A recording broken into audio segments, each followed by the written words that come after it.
It's genuinely a pleasure, colleagues, to welcome everyone. I do look forward to our 2 days together. I invite you all to take advantage of our physical gathering to re-energise for the challenges which very definitely lie ahead.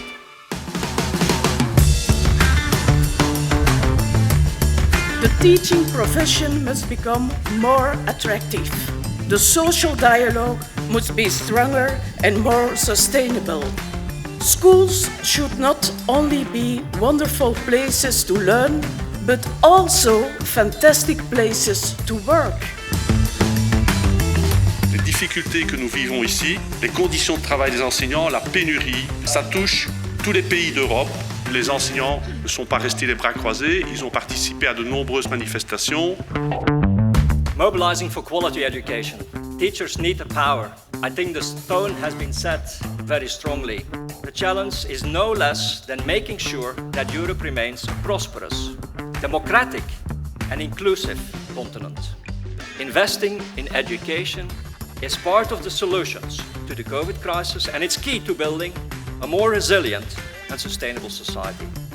But equally important, it requires strong partnership. And it's in that spirit that we are gathered here today.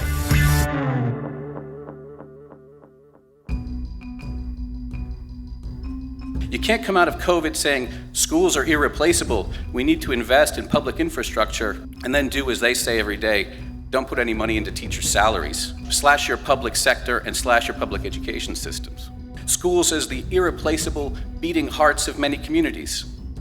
Essential places that shape not only the personal aspirations of students, but also the very nature of society.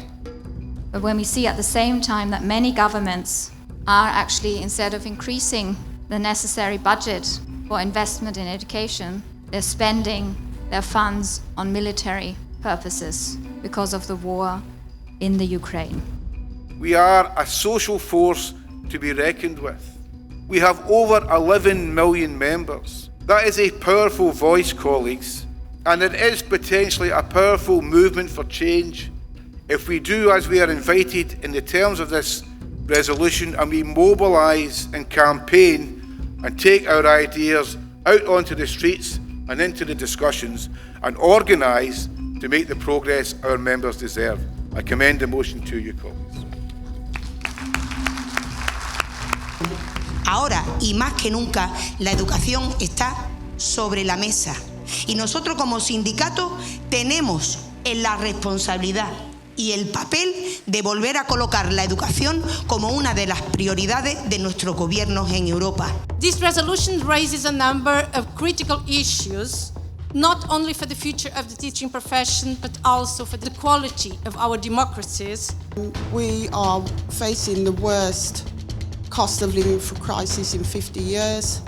Teachers are impacted. So we have a campaign called the New Deal for Teachers. Over 300,000 members received a text with a copy of the letter to exercise their right not to enter a workplace which endangered their health and safety.